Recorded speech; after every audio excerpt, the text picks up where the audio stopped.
In today's Leeds news, Matt Targett update, Taylor's Leeds regret, Frankfurt won't pay Kristensen option, Merit's Kjargaard linked, and talented youth eyed by Leeds.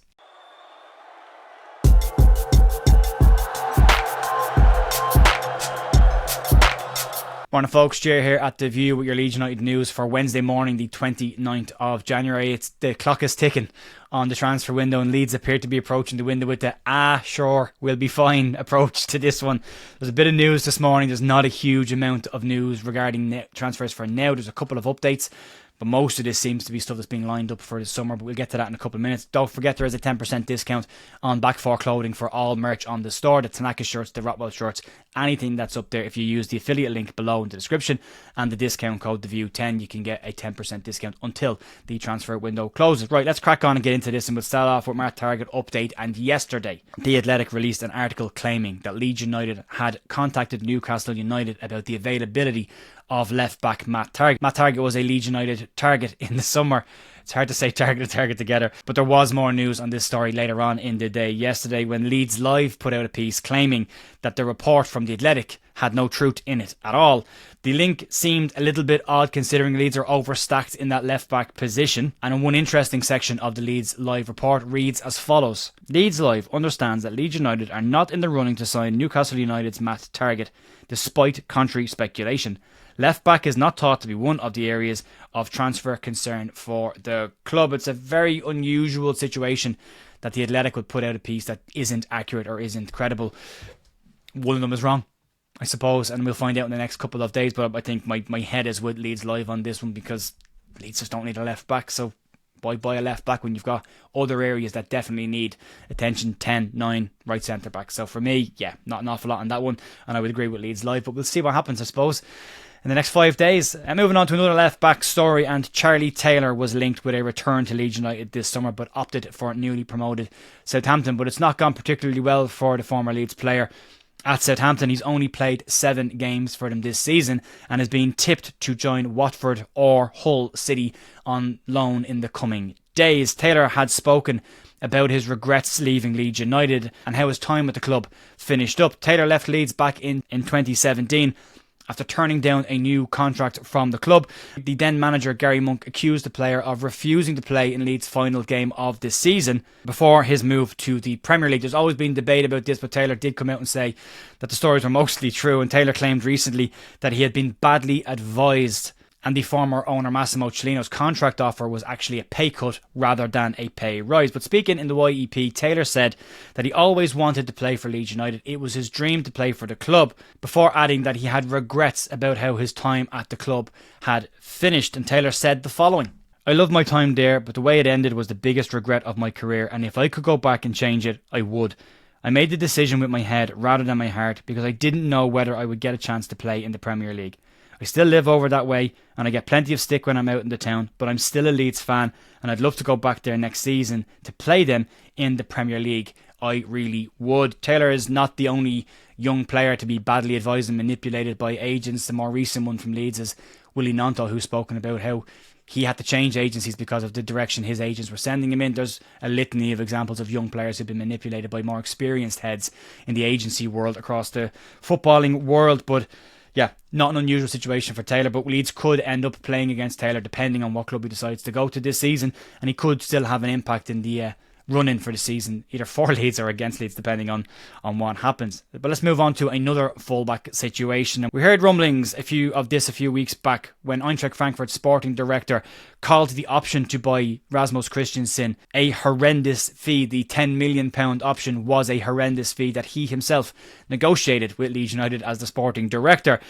And as predictable as we may have all thought, there are further reports on this coming out of Germany today that indicate that Frankfurt have no intention at all of playing the option to buy that they negotiated for Kristensen, but still want their man. Bild via Sports Witness are claiming that Frankfurt want to renege on the agreement that they have with Leeds United and want Kristensen at a significant discount below £8 million.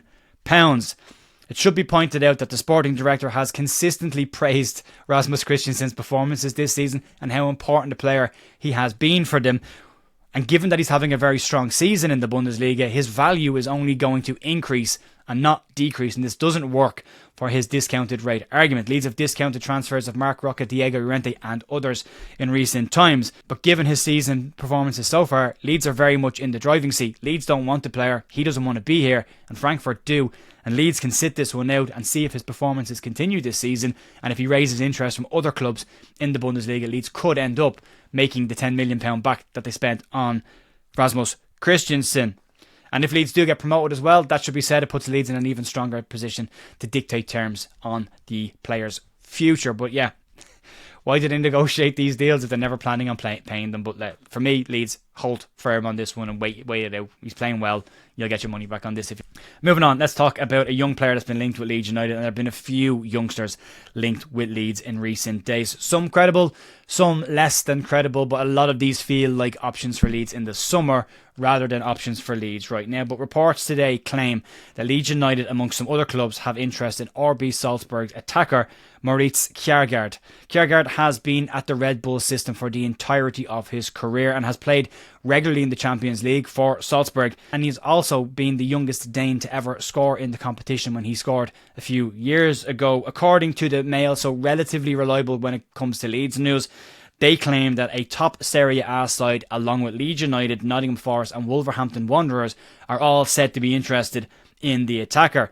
The Dane has been credited with having a very high potential ceiling into the future, but he's currently out injured, and the reports coming from Austria and Germany claim that the player won't be moving anywhere until the summer because he's needed by the club for their run in this year. So yeah, one that's potential to look at into the summer. There's a lot of them. It really does feel like Leeds are kind of lining up longer term targets for the summer and a couple of short term ones for right now, but which have yet to drop, and we'll see if that happens. But we'll move on to the final story of today relating to another Red Bull Salzburg player, and reports coming out that young Red Bull player has been linked in the past 48 hours with Leeds, and that player is exciting attacker Adam Daghim. Daghim has been transitioning from a wide wing position at Red Bull into a number 9 position with some success for the club, and they have persisted with playing him there, and he is seen as a long-term option for them in the number 9 position where he's expected to play moving forward. The Mail claim that Leeds could move for the striker and do have interest in the player.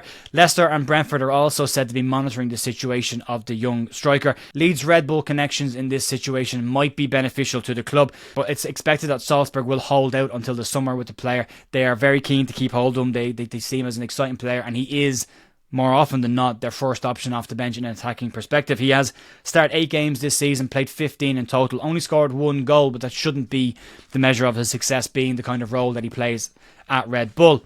Daghim has regularly been the backup option for Peter Ratkoff, who was also linked with a move to Leeds United in the summer. A good striker as well, but he's very much a future talent. There's a lot of people talking highly about him. He could be a good option for Leeds now if they're looking for a different profile off the bench. But it does feel like a more longer term target for the club should they decide to go for him. There's been a lot of young attackers being linked with Leeds in the last couple of days. It's definitely an area in the under 21s that we need to look at as well. So Leeds need to stock up in that area, and we'll have to see if that happens. But right now, it's crickets around Ellen Road and Thorpe Arch, which possibly bodes well for future transfers. When it gets this quiet, usually something happens. There's no press conference today from what I can see. Nothing's been scheduled just yet. It might be tomorrow. Daniel Farkas said he might have an update for us by the time that press conference comes around. So we'll wait and see. There'll be no podcast tonight. The podcast will be tomorrow night with Andrew Stats Dalton, and we'll also have some of the lads from Leeds 11 on to talk about the charity game that's taking place in Bray this year with the Leeds Legends coming over to play in that. And we can check that out tomorrow evening. Outside of that, I'll be back tomorrow morning for more Leeds news. Enjoy the rest of your day, and I'll talk to you soon. See ya. Bye.